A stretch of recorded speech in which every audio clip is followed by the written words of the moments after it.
Good evening and welcome to another edition of the TV Radio. It's the Late Late Show.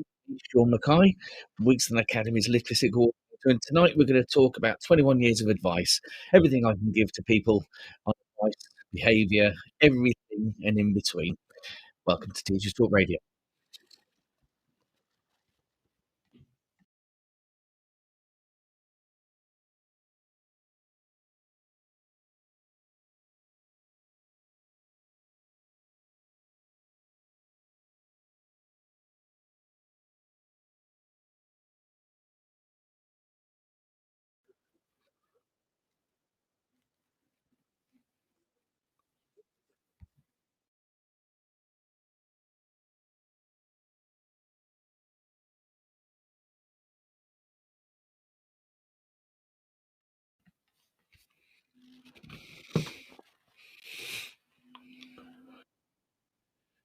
So, good evening and welcome to Friday evening's Late Late Show. And tonight it's 21 years of advice. So, a show basically for mainly for kind of ECTs, for ITT students, people that are starting their teaching journey. So, it's just some of the things that I've learned along the way and just how I've done it, the things that I've done, the way that I've tried to be a good teacher as much as I can do. And it's just kind of basically a bit of advice. Um, Now, I don't know about you, but we've come back after Christmas and I'm already extremely tired. It seems like I've already been at school for the last 3 weeks. And I'm sure that the student teachers that are coming into the profession, I'm sure ECTs are finding it equally as hard. But I'm going to start off tonight's show with talking about another one of my favourite books. And it is a book that I've literally just read recently, and I posted about it on Twitter, and it's an absolutely brilliant book, um, and it's called The Witchstone Ghosts by Emily Randall Jones. Now, when I first got this, I got this because I'm in a part of a kind of reading group with a bunch of people, a bunch of teachers, a bunch of people around X, and this was the one that we're going to read. And I got it, and I thought it's kind of like a middle grade book. I thought it's going to be an okay book. Um, but then I started reading it and I literally couldn't put it down. And it's rapidly become one of my favourite books. It's only just been published by Emily Randall Jones, and I can't wait for her to come out with some more books because they are absolutely fantastic. This is a great book, and I would recommend it to anyone, especially to go into school libraries for children who are kind of a good reading ability, but it's kind of like year 7 and 8 focus, but it's very, very good book. So that is my book for the week. So welcome back after the Christmas holidays. We're going to dive straight in today with behaviour, because obviously behaviour is one of the things that people have to deal with kind of the most in terms of teaching. We have to make sure that we're monitoring behaviour constantly throughout the year, day, and we have to try to get things right. And there's so many things that can possibly go wrong, and it's a really tricky thing to actually get right, and it takes a lot of experience and a lot of watching other teachers, a lot of trial and error to kind of get behaviour to where you want it to be. Now, obviously, I am not promoting progressive or traditional methods. I'm not promoting anything because this is just me. And I want to make that perfectly clear just in case people think that I'm erring on the side of any of those things. I am not. These are just things that I have found work for me in my context. But I will make the caveat with regard to this that you have to be aware that they're not always going to work all the time. What works for one class may not work for another class. So some of these are just generic rules, generic things that I've talked about and found about behaviour and things that kind of work for me. So the first thing I'm going to go with is to be consistent. If you're going to try to manage behaviour in your classroom, you have to be consistent across everything that you're doing. You have to make sure that if you are a stickler for the rules, make sure it's not just the children that are kind of always raising their profile. Make sure it's for everyone in that classroom that you are always consistent. And that isn't just by telling people that they need to make the right choice. It's also in the routines that you make. It's in the things that you do every day. So, for instance, standing at the front of your door at the beginning of each lesson and making sure that you're welcoming students in, making sure that they always see you there, is they know what to expect. And especially those children that have issues in terms of trying to regulate their behavior themselves, having that consistency, I think, is one of the greatest things that they can have. Other things, consistent routine. So last year, well, maybe not last year, last year and the year before, and we've started something else this year, but last year, and for the last 3 or 4 years, every time my classes come into their classroom, whether they are whether I'm there or not, because sometimes I have to move classrooms, these things just happen. They know that they have to get a reading book out and they have to sit and they have to read. And that's either until I get there, or it's until I've set up the PowerPoint or set up my classroom, done the register. And once I've done that and we're getting into the kind of starter activity, that's what they do, and they do it silently. And this calms people down and it focuses their attention on something. And plus, reading is a great thing to do anyway. Now, obviously, you can't. There are going to be children that don't exactly read. They're going to be just looking like they're reading. But the whole idea of this is to have something in your repertoire that is going to calm the children down when they come in. It's going to be a routine that they follow every single time. Now, this year, we have a different thing in place where they have a what would you call it? It's a retrieval practice task. Some people will say that that's better. I found it works just as well, reading or retrieval tasks. But because I'm moving to different classrooms all the time, because our school has kind of 2 sites in which I have to do. We have the year 11s, 12s, and 13s in one part of the site, and the rest of the year groups in another site. So I have to keep moving. So my retrieval practices generally tend to be printed off and put in a folder, so that when they come in, they know exactly where that folder is. There are 2 people that give them out all the time. And by the time I get there, hopefully very quickly after the bell goes, everyone is sat and is doing something. Now, obviously, you're not there, so you can't always keep an eye on them. And thankfully, we have a great team of staff that will always be ready and on hand to come and make sure that they're settled as well. But it's that consistency, making sure that they're aware that there are routines that they have to follow and that you will always follow them. And that's also, as I said, being consistent with the things that you actually do. So that's one of the things you have to be aware of, especially as an ITT student, as an ECT. One of the things that people tend to be reactive, and so they say things like, right, the next person that speaks is going to spend their break time with me. And at that point, you've shot yourself in the foot. And it's the reason for that is simple. You are now giving up your break to the next person that speaks.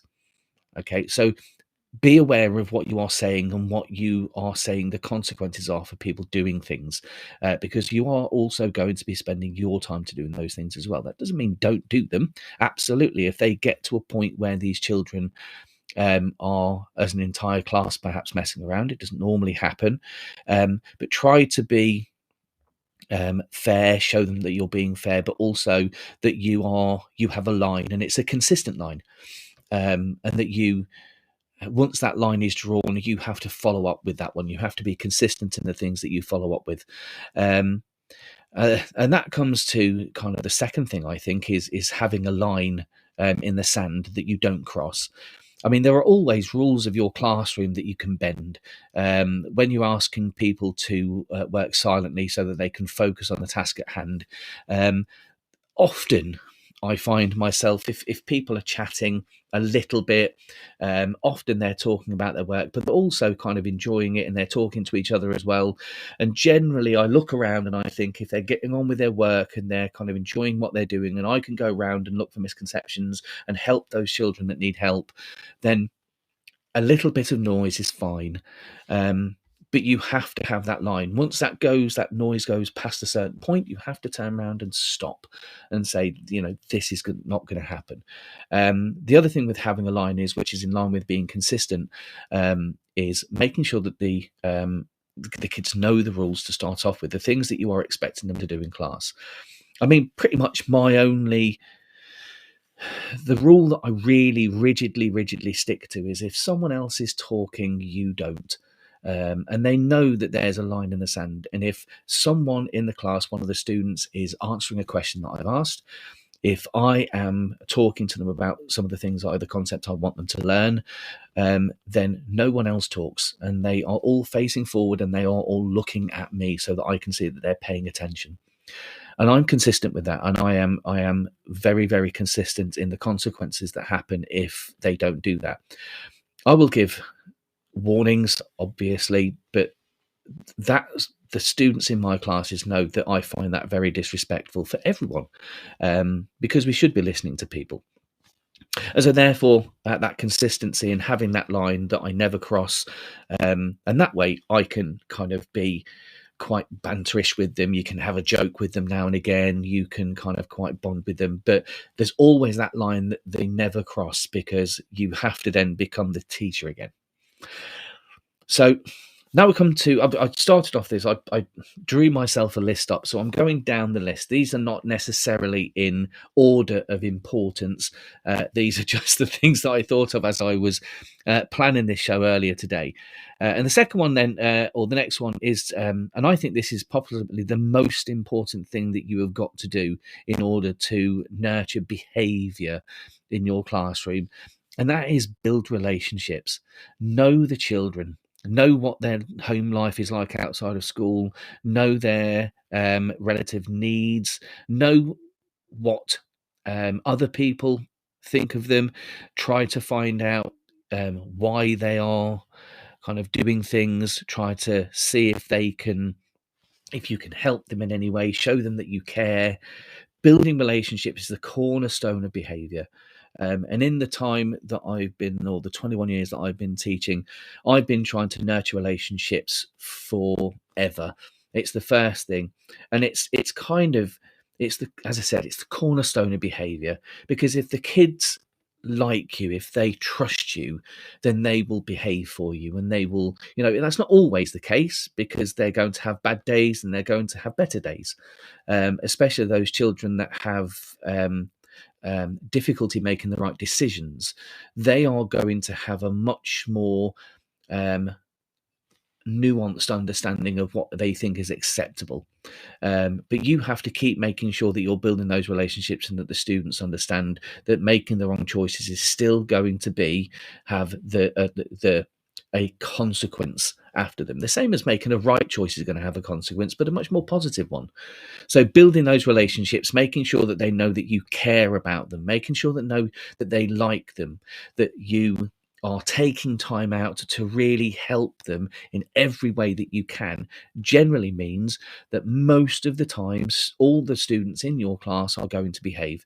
As I said, it's not going to happen all the time. No matter how good your relationship is with kids, they are always going to have a bad day. They're going to have an argument with their parents. They're going to have an argument with friends outside of school. They're going to fall out with their boyfriend or girlfriend. And then that relationship you have to use in order to contain that behavior. But certainly it is one of the things that I've definitely tried to do the most of, in terms of making sure that behavior is absolutely fantastic. So my next one, the next one down the line, is certainly one of the things that it took me about a while. I don't know why it took me so long to realise this, but pick your battles. If the rule of the class or the rule of the school is that when a student comes into your classroom, they are supposed to take their outside coat off. If you ask them to take their coat off and they refuse to do it, it's no point arguing. There is a policy there that you should follow. There's no point disturbing the entire class and having an argument in which you will lose as soon as you start arguing.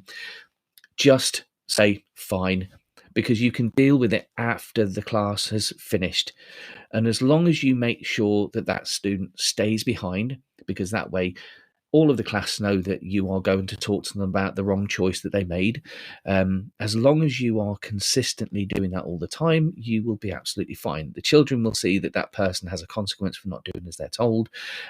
You are having a word with them so you can try to make sure them understand that they need to do as they're told, because they're in an environment in which not doing as they're told is going to have consequences. And just pick your battles. However, if someone is being consistently disruptive all the time, that is a battle that you need to deal with straight away. So if they're disrupting the learning and disrupting the learning, then you simply have to follow the policy. And if that means they go outside to a buddy room, or that they go to some place where they can work so that the other 31 children in your class can actually get on with their work, that's fine.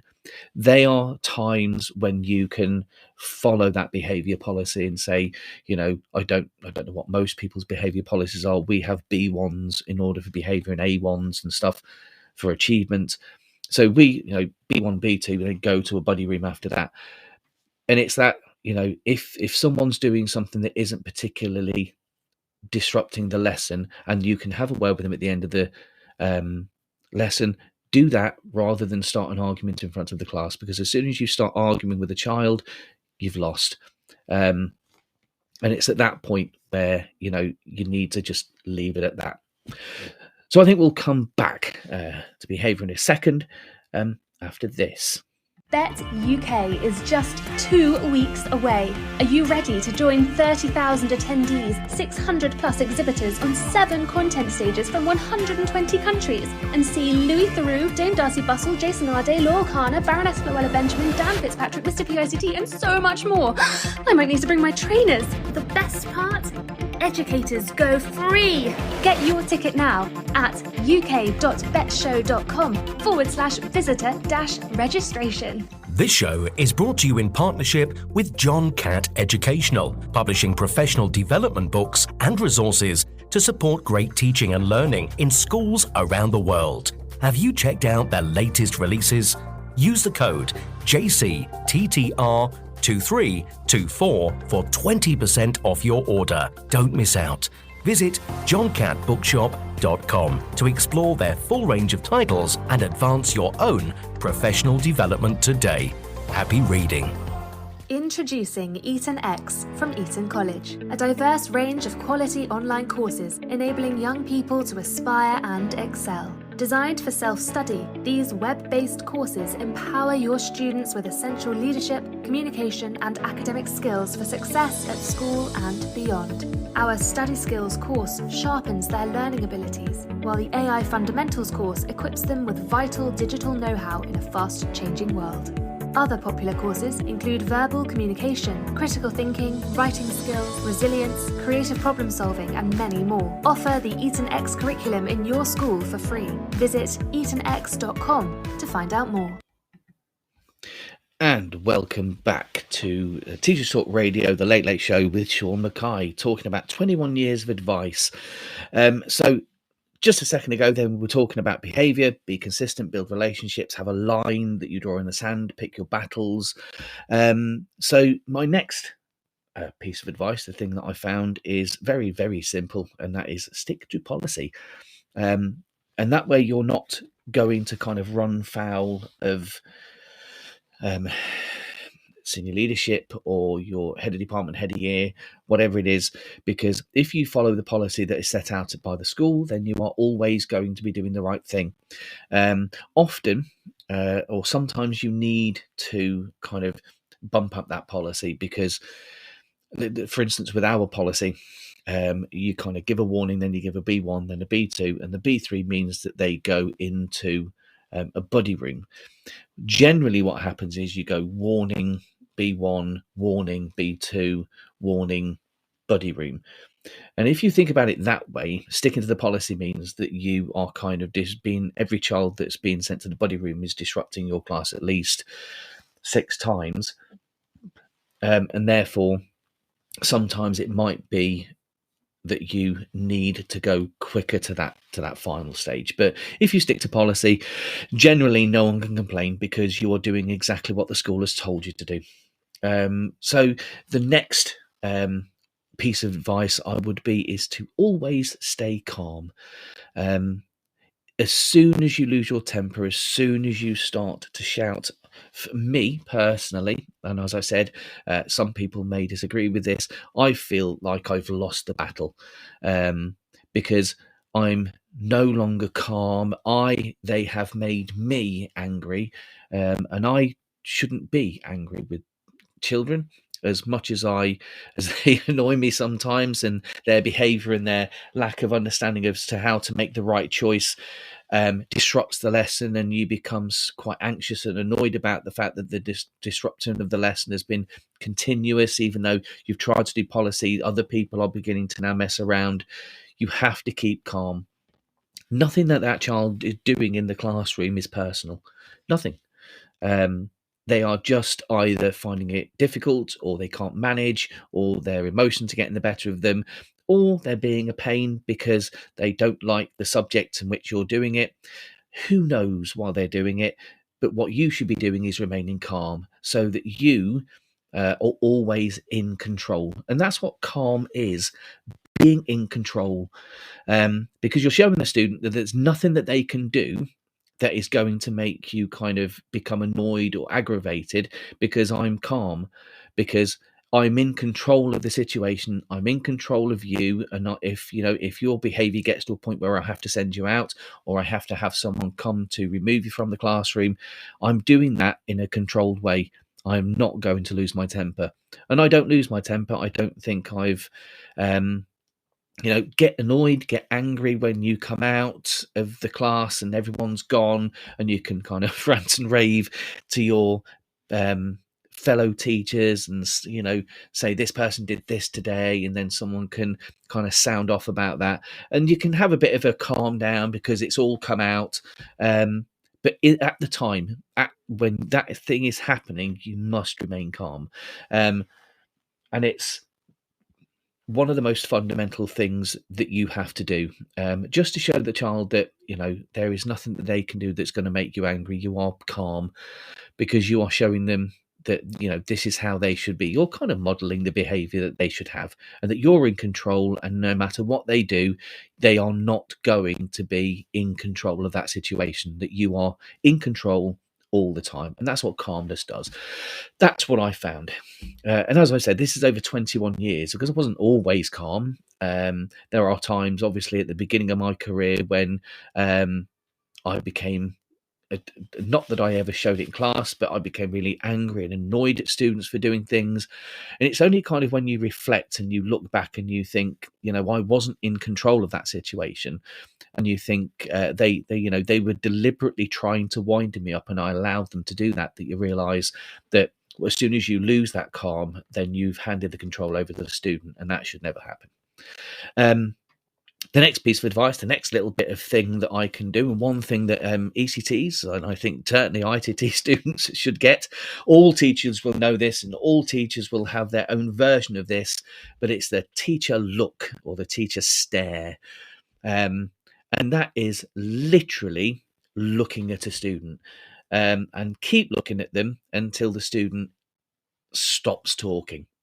Often, my personal favourite with the look or stare, the teacher look or stare, is the raising of one eyebrow when they look at you and realise that you are waiting for them. It kind of makes them almost realise that you're saying you need to be quiet now, without actually being quiet. Now you can do that with both eyebrows. I do it with single eyebrow, but it generally tends to work. I have no idea why, but it tends to work better if I raise an eyebrow than if I don't. And that's one thing that I found over the 21 years. Raise an eyebrow, they become calmer much quicker. Also, one of the other things, if the teacher look or the teacher stare isn't working, or you can't do it because you are working at a board, or you're talking to all the class and you're trying to make sure that they're all listening, one of the things you can do is go and stand by the student who's not paying attention, or students. Often, if you go and talk to the class, you can still look around and make sure that they're all paying attention. But if you're stood next to the person that's talking, they will not be talking. Unless it's someone that's deliberately doing it in order to try to get removed from the class, or someone that's doing it because they don't want to be there, they will generally, 99% of students will stop talking, will pay attention, and they will literally not want you to be there. And so as soon as they are quiet, you walk back to the front and you carry on. And again, teach, look, or stare first, and then go and stand by them if you need to. And it's a great technique. It's one of the things that I've seen people perfect brilliantly, just kind of standing there by them. Even standing by them and looking at them as you're talking is going to be something that helps your behaviour in the classroom. But that's just a piece of advice that I found works really well, just going over and standing by them while you are doing the instructions, and that way that student has to pay attention because you're right in front of them.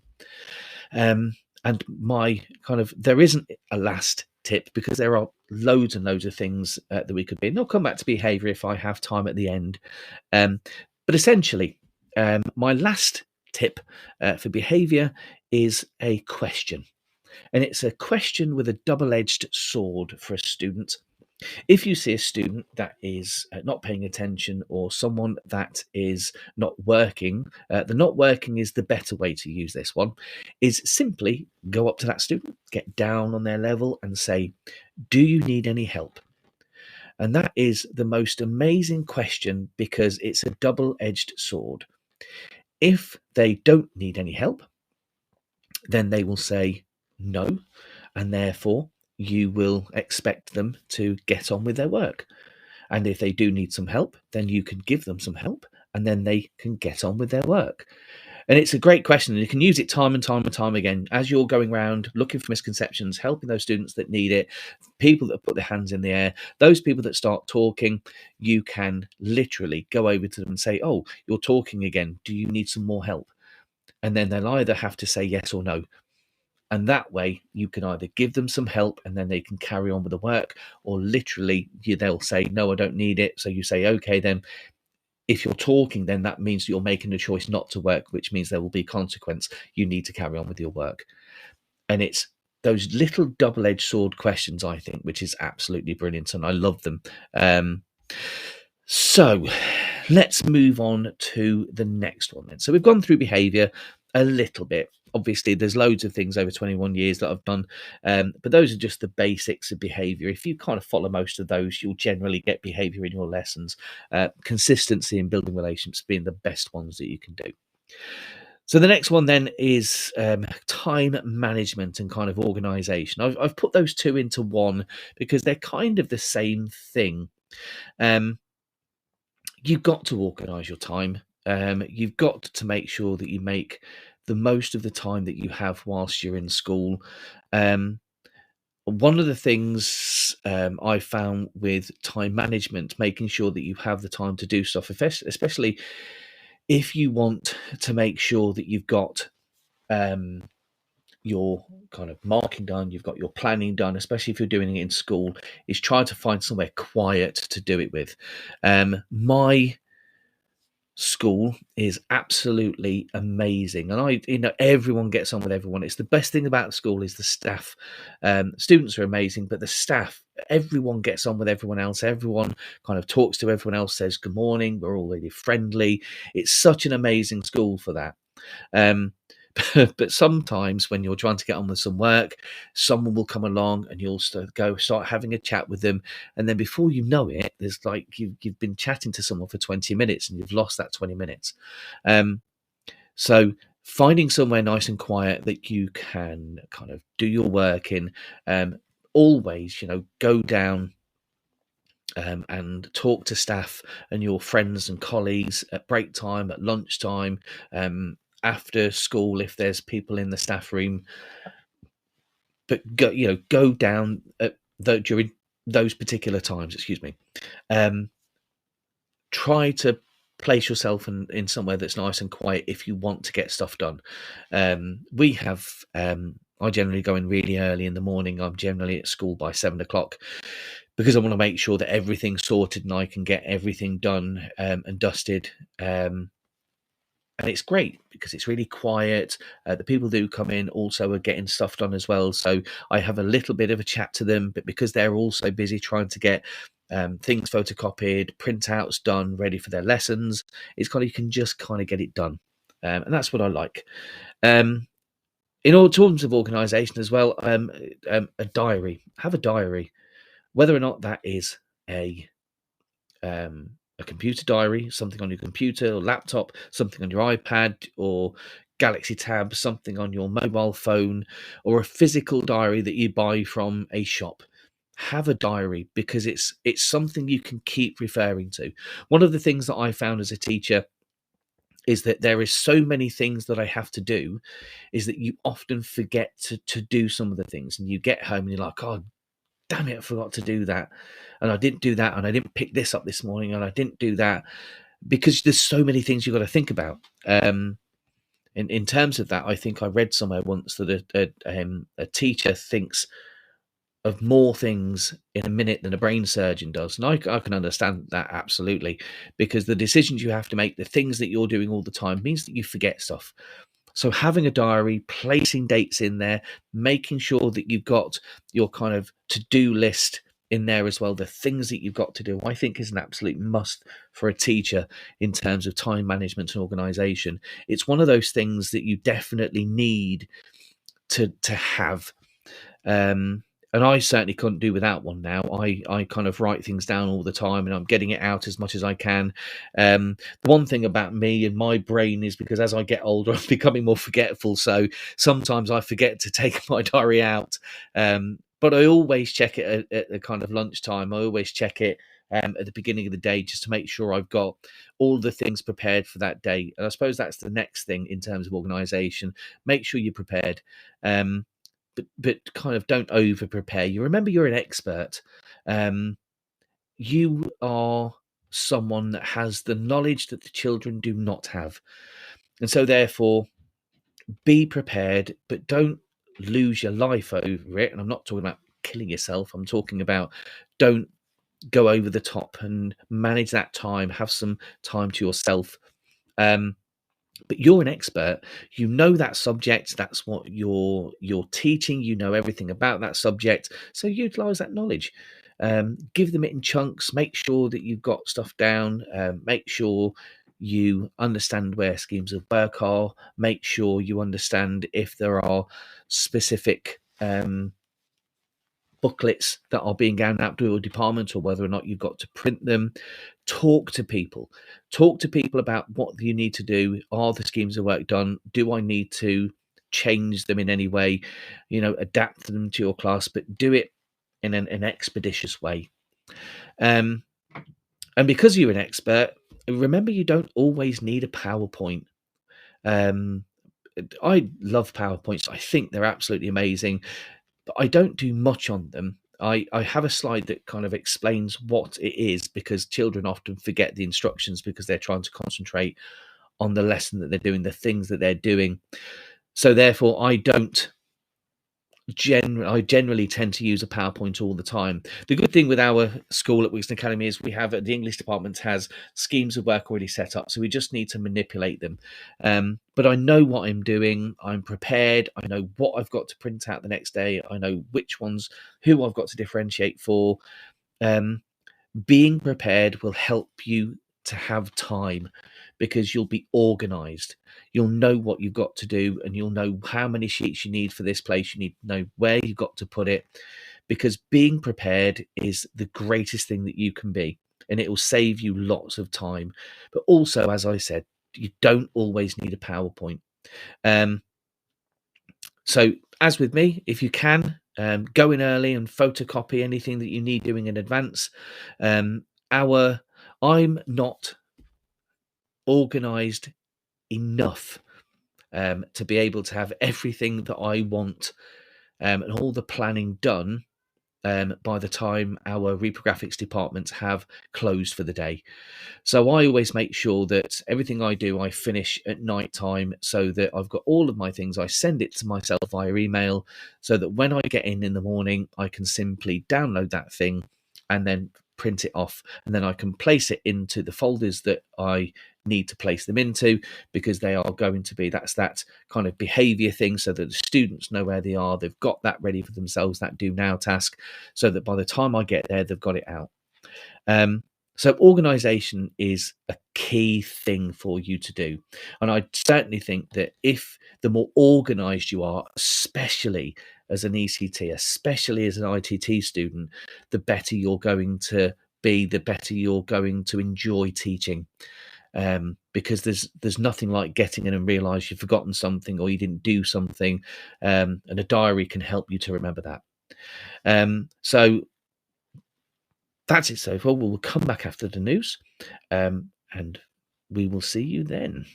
Bet UK is just 2 weeks away. Are you ready to join 30,000 attendees, 600 plus exhibitors on 7 content stages from 120 countries, and see Louis Theroux, Dame Darcy Bustle, Jason Arday, Laurel Kana, Baroness Floella Benjamin, Dan Fitzpatrick, Mr. PICT, and so much more? I might need to bring my trainers. The best part? Educators go free. Get your ticket now at uk.betshow.com/visitor-registration. This show is brought to you in partnership with John Catt Educational, publishing professional development books and resources to support great teaching and learning in schools around the world. Have you checked out their latest releases? Use the code JCTTR2324 for 20% off your order. Don't miss out. Visit johncattbookshop.com to explore their full range of titles and advance your own professional development today. Happy reading. Introducing Eton X from Eton College, a diverse range of quality online courses enabling young people to aspire and excel. Designed for self-study, these web-based courses empower your students with essential leadership, communication, and academic skills for success at school and beyond. Our Study Skills course sharpens their learning abilities, while the AI Fundamentals course equips them with vital digital know-how in a fast-changing world. Other popular courses include verbal communication, critical thinking, writing skills, resilience, creative problem solving, and many more. Offer the Eton X curriculum in your school for free. Visit etonx.com to find out more. This is Teachers Talk Radio, and this is Teachers Talk Radio News.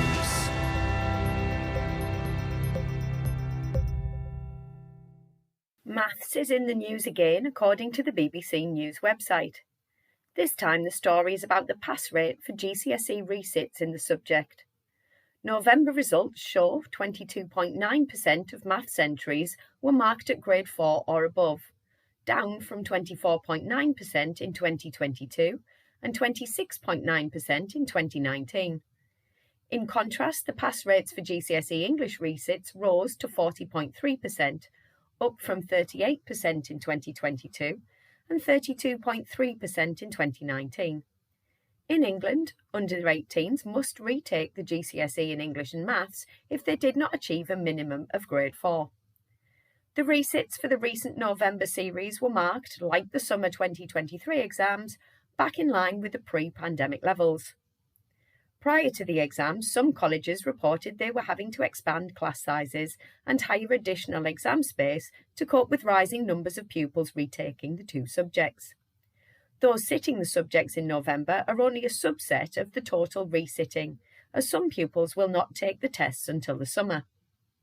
The fall in the maths pass rate comes after government announced plans to replace A-level and T-level qualifications with a new Advanced British Standard, which would include some English and Maths up to the age of 18. Whilst the arrival of the new Ofsted chief made many headlines across media outlets, Schools Week focused on tech issues which prevented many inspectors from accessing training. All inspectors working in schools, FE, social care and early years were due to attend mental health awareness training led by Sir Martin Oliver, which was around 3,000 staff. However, it was announced that Ofsted had experienced some technical issues and that fewer than 1,000 inspectors were able to actually access the online sessions. Ofsted did say that a recording was available, so those not able to attend would watch it back. Inspections, paused for the start of the new term, will resume on the 22nd of January. They were not paused in early years settings. Attendance is in the news again and looks set to be a key focus for all political parties as a general election approaches. In a recent speech to the Centre for Social Justice, Shadow Minister for Education Bridget Phillipson said Labour would pass a law to register and count the children taught at home, adding that it was important that local authorities know where children not in school are. Plans also included setting up more breakfast clubs. The current government has proposed similar in its schools bill, but this and many other aspects were abandoned at a later date. However, new attendance hubs are being launched in London to help reduce persistent absence. The DfE has chosen 9 schools with excellent attendance rates to share ideas with others across England. An advertising campaign called Moments Matter, Attendance Counts was also launched, although some aspects drew criticism from some quarters concerned that the campaign sought to minimise mental health issues.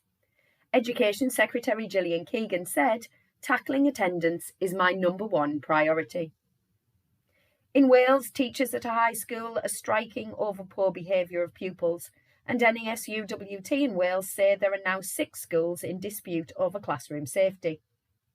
Teachers in Scotland have also raised concerns about deteriorating behaviours. The TES magazine featured an article by Bill Rogers, behaviour consultant, university lecturer and author. The article focuses on possible reasons for what teachers report as deteriorating behaviours in schools and strategies to improve things. These include focusing on describing and insisting on the behaviours needed for all to learn. Also using clear, assertive language and calling pupils to account for their behaviour. The full article is available online. Finally, the BBC has run an article on the news website focusing on how children and adults can stay healthy at the start of the new term. Officially, January marks the start of the spring term, but winter bugs like norovirus and flu are likely around for several months yet. The article focuses on 5 top tips: regular hand washing, regular cleaning of high contact areas, staying at home for serious illnesses such as high fever, vomiting or diarrhoea, vaccinations where necessary or applicable, and using the NHS online services to keep informed or to seek advice. Hopefully, a healthy new year will lead to a happy start to the spring term. This has been your Teachers Talk Radio News with Joe Fox. And welcome back to Teachers Talk Radio, the Late Late Show with Sean Mackay, talking about 21 years of advice. So it's interesting always hearing the news. I love hearing the news. I think it's great. It makes me, I don't know whether it makes me angry, whether it makes me amused sometimes. I'm just wondering how many teachers would be able to qualify as teachers with a couple of online training sessions, because obviously Ofsted having mental health awareness training over a couple of sessions on a Zoom makes them suddenly mentally health aware. And it also kind of makes me wonder how many education secretaries have had as many number one priorities as I've had hot dinners, I think, because attendance will be the priority this time because it's in the news, and I wonder what will be in the news and the number one priority next time. But that's my political bit over. So back to 21 years of experience. So we talked so far about behaviour and kind of time management organisation. Going on to the next bit, one of the things I don't know whether my experience in terms of kind of ITT students, definitely. ECT students, not as much, because I think they don't want to feel like they're kind of failing in some way. But asking for help is one of my other top tips. Now, this is something I kind of had to learn the hard way. When I was a new staff member, new to teaching, I desperately wanted to make sure that I was asking people for help, because I knew that I didn't know it all. And gradually, as I became a teacher, a more experienced teacher, I thought that everything that I knew, I got to the point where I didn't need to do anything, and I stopped asking people for help. I managed stuff myself, and I became a much worse teacher for it. And so you gradually start to break down that barrier within yourself. And I started to ask people for help again. And I started to observe people's lessons and get them to come in and have a look at some of the things that I was doing to see where they could give me some advice to be able to help someone or to help this student, or even just to help me at home and doing things. And that asking for help is one of the strongest things you can do as a teacher, because let's face it, one of the reasons we became teachers in the first place is to help people. We're very helpful. We love helping people. We love making a difference. So never ever think that the staff that you are with, the more experienced staff, are not going to help you. They're not going to laugh at you. They're not going to ridicule you. They're going to enjoy the fact that you trust them enough to kind of come to them and say, I have this problem, and what I would like to do is help you, for you to help me to solve it. And that doesn't necessarily mean that the person you ask for help is always going to just tell you straight away what you should do. Mostly I found that teachers that I ask for help generally give me 5 or 6 things I can try, or they say, well, I can't really explain how to do it. Why don't you come and have a look at my lesson, because I've got that student at this point. So why don't you come and have a look and see how I deal with him, because he's this, that and the other in my lesson. So there's lots of different ways in which they will kind of help you. Some people have pointed me in the direction of a website or a piece of literature that I can read, something that can help me to do it. And sometimes it's just talking things through and then talking about how to make a solution. But asking for help is one of the best things for me that I think that you can do. So that's the next tip. Ask for help. Always ask for help. So moving on to the next bits. The bane of my life, the most boring thing about teaching is marking. Now, there are people out there that really enjoy marking, and there are definitely things that I love about marking. Using it to inform what I'm going to do with my students, knowing what they understood and what they didn't understand, knowing who put the effort in, who didn't put the effort in, who to watch, who not to watch. There are absolutely so many positives to marking and feedback, but it's incredibly boring, especially, and it's also frustrating at times. So my advice in terms of marking is, firstly, be consistent with your marking. Know when you're going to mark and try to stick to it. Have that routine. It's kind of, I suppose it's part of that organizational thing that I talked about earlier. Having your books marked, having assessments done in plenty of time within 2 weeks, so that feedback is useful. Because any later than 2 weeks, and I think that you've lost it. The kids forget the kind of assessments that they did. They're still keen for summative assessments to come back and find out what the grade is, which is the bane of my life, but is there for 2 weeks. It will eke away after that, and it will go away, and students will forget what they wrote. But if you get it back within, the sooner you get it back, the better. But within 2 weeks means that you are going to have the students focused on that feedback, remember what they've actually written in the assessment, and therefore they can do that feedback based on the remembrance that they have of it. Also remember that marking's there to help you. It's there to help to inform your planning. It's there to help you understand where they are, the things that they understood, the things that they didn't understand. So as much as marking can be tedious, can be repetitive, it is something which is kind of essential. Now, I'm not talking about tick and flick marking. There are people who say that tick and flick marking is fine. The majority of people say it's not fine. I generally tend to mark things that they've put effort into. I do and I hold my hands up to this, I do tick and flick because I like the students to know that I'm to acknowledge the fact that I have seen the work that they've done. But generally, the comments or any feedback is left for kind of extended pieces of work. So, as an English teacher, obviously, that's I will mark things and leave a comment or some feedback on maybe paragraphs that they've done, or if they're doing something consistently, which they should be doing, and they've done it wrong consistently, I'll talk about it. But generally, I'll look at what they've done and I'll wait and then I'll make a comment, but only on maybe summative assessments or something that they've done which is an extensive, either a paragraph or a little bit more.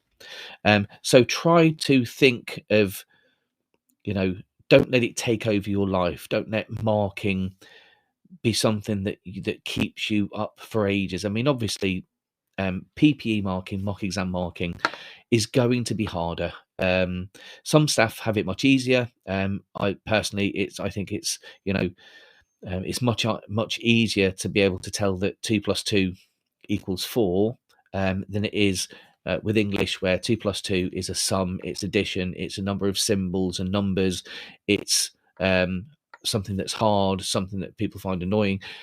There's lots of different answers with English, and that's, I suppose, for me, which makes it slightly harder than most other marking. There are other markings, I think. I think history essays are incredibly hard to mark because, again, it's that nuance of understanding and opinion which comes into it. But don't let it take over your life. Marking is just one of the tools that you are using in order to help your planning and to help you to go further. And personally, as I said, I mentioned this a second ago, but I generally, when I mark summative assessments, I generally do not give their grades out on the piece of paper that I'm marking. And that's simply because that's what they look for straight away. And I don't want them to look at the grades straight away. What I want them to do is I want them to see what they did well, what I've seen that they've done particularly well, and then things that they need to improve. And if you put the grade, generally what tends to happen is the whole discussion tends to be around what grade they got. What grade did I get? Oh, you got that one. Why did you get that one? Oh, I got this one. Rather than what did they do well and what can they do to improve next time. If the students want the grade, they can always come and see me at the end of the lesson and I will tell them what grade they got, and then they can discuss that as they're leaving the classroom.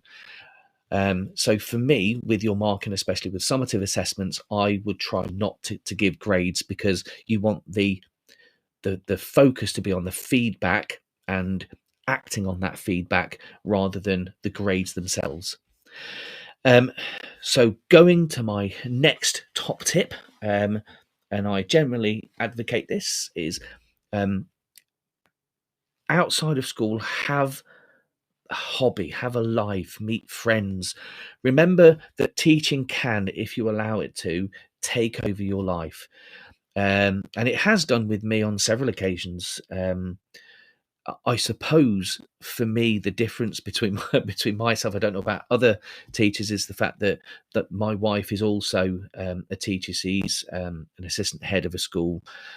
So therefore, we both work together. So we talk to each other whilst we're working. So although it's about work most of the time, we are still talking to each other.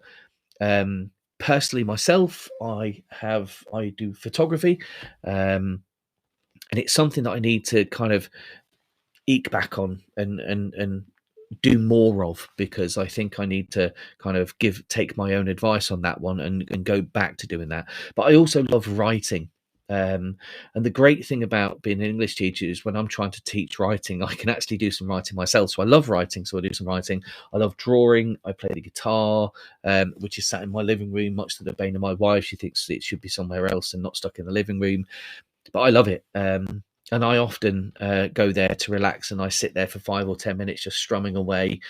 And it just takes my mind off of school.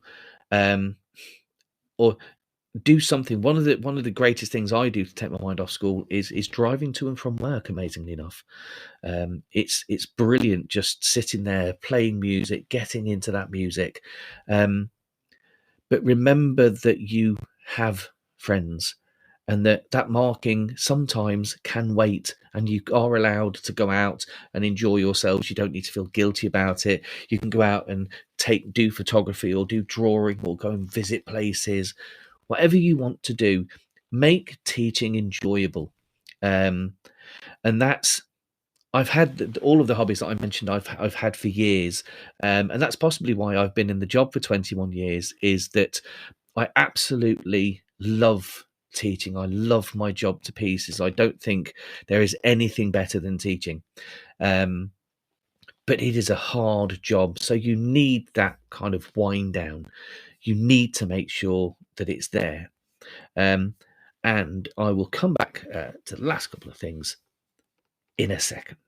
Bet UK is just 2 weeks away. Are you ready to join 30,000 attendees, 600 plus exhibitors on 7 content stages from 120 countries, and see Louis Theroux, Dame Darcy Bustle, Jason Arde, Laurel Kana, Baroness Floella Benjamin, Dan Fitzpatrick, Mr. PICT, and so much more? I might need to bring my trainers. The best part?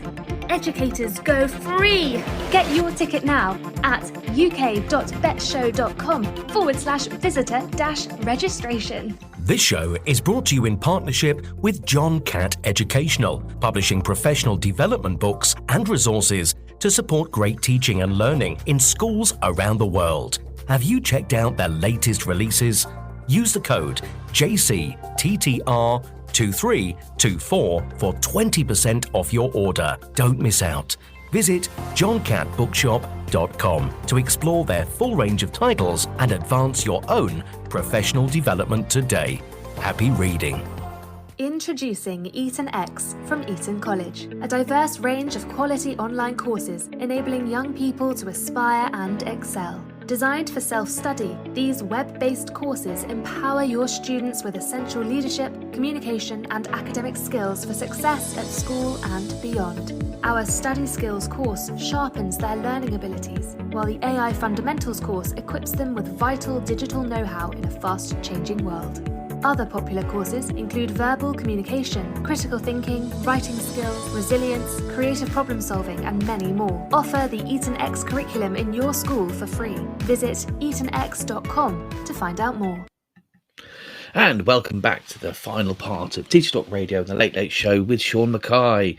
And so far then, we've talked about behaviour, time management, organisation, asking for help, and marking and being outside of school. So the last few things, the last pieces of advice that I will give you in terms of ITT students and ECTs, I don't really think I need to tell you this, because I think this is so far embedded now into teacher training that it's something that everyone does, and that's do your research. Because research is great. It isn't the same as the research in inverted commas, that I had when I was a new teacher. Most of the research was just, oh, this sounds good, why don't you try this? And then the papers would get hold of it, and then the government would say, yes, you now have to do this. Research is much more rigorous now. It's much more informed. It's lots of different analysis and meta-analysis are going on. There's there's insights into education. There's people that are studying it. There's from a psychology, from a sociological point of view. It's brilliant, and I love research, and I've done so much of it myself. I'm kind of heavily into it, and I being a literacy coordinator, obviously my research tends to be towards reading and writing and speaking and listening, or oracy. It's a primary school thing. But any research is great, but be critical of it. Don't forget to make sure that you are reading around that subject as well. Don't just accept that this is fact. Do lots of different research around that area, because it informs your practice, and the more informed your practice is, the better it's going to be. But it can also open your eyes to things. I said this is for ECTs and ITT students. The research bit is also for long-standing teachers. I know lots of long-standing teachers that do lots of research and are loving it, but there are also teachers out there that don't do an awful lot because they think that their practice is already informed as it is, because they've been in it for so long. For me, you can't it's always there. There's always something that you can do better. There's always something that you can improve on. And I think that's how you always become a better teacher, is that you keep that open mind. But as I said, be critical of that research. Make sure that you are going to it with an open mind, but skeptical as well. Test that thing for yourself. Have a look at the different kind of layers of analysis and layers of things. How many schools were involved with the research? Did they do this? Was it controlled, etc., etc.? Try it yourself. Put it into practice. Does it work in your classroom? And if it does, use it. And that's the best thing about research. The other thing about research, I suppose, but for me, or another a piece of advice, because obviously we're coming to the end of the show, so is reflection. It's one of the things that I do all the time, is reflect on my practice. How could I have done that differently? How did that go? What can I do to make that better next time? And as long as you kind of do that, I think that you are always going to be a good teacher, and you're always going to get better, because you're always looking at different things that you can do. As I said at the beginning with behavior management, not everything happens the same way with different classes. What happens for one class may not happen for another class. And that's where your reflection comes in. That's where why didn't it work with that class? What was different about that class that made this slightly different and made it something that perhaps next time I can change or tweak. But also sometimes my reflection has been, okay, that didn't work this time. I'm going to still try it again, and I'm going to keep doing it for a week to see if it works, because I need that consistency. I need them to know that it's going to stay like that. It's going to be like that, but it needs to carry on, and I'll see whether or not that works. Reflection, I think, is the center point to improving your practice. Always challenging. Why did I do that? Why did that work well? How can I improve it? And overall, that is, in a nutshell, a very, very concentrated kind of set of advice from someone that's been in the teaching profession for 21 years. So in order to summarize the things that I've said in a very, very quick time, in order to make sure that your behavior is consistent in your class, be consistent, build relationships, have a line you don't cross, pick your battles. Always be calm. Don't lose control. Use that teacher look or teacher stare. Practice that. I use the eyebrow. But ask that question. Do you need some help? Which is a double-edged sword. Make sure you're organized and your time's managed. Use a diary. Be prepared. Remember, you don't always need a PowerPoint. Go in early if you can. Next, always ask for help. Teachers are always willing to give you a hand. Marking, be consistent. It's there to help you, but don't make it take over your life. It's there to help you, not to be the bane of your life. Outside of school, make sure you continue to stick with your friends, go out, have a life, talk to people, have a hobby, do something that you can do outside of school to take your mind off of it. Make sure you do your research, because it informs your practice, and reflect all the time on the things that you are doing. And if you do all of those things, you may become a great teacher. More than likely, you will become a great teacher, but there's always things that you can learn. And hopefully you've learnt something from me today. It has been an absolute pleasure talking to you tonight. In 2 weeks' time, I'm going to be talking to Isabel Reed-Mackay about a senior manager versus kind of teachers, me being the teacher, and primary versus secondary. So it's kind of a double-edged thing. We're going to talk loads about senior leaders, what they think, teachers, what they think, and how they mix up, but also primary versus secondary. And that will be in 2 weeks. So hopefully back then on Teachers Talk Radio. This is me, Sean Mackay, on the Late Late Show for Teachers Talk Radio. You've been listening to Teachers Talk Radio. Tune in live and listen back at ttradio.org. We look forward to hearing from you next time on Teachers Talk Radio.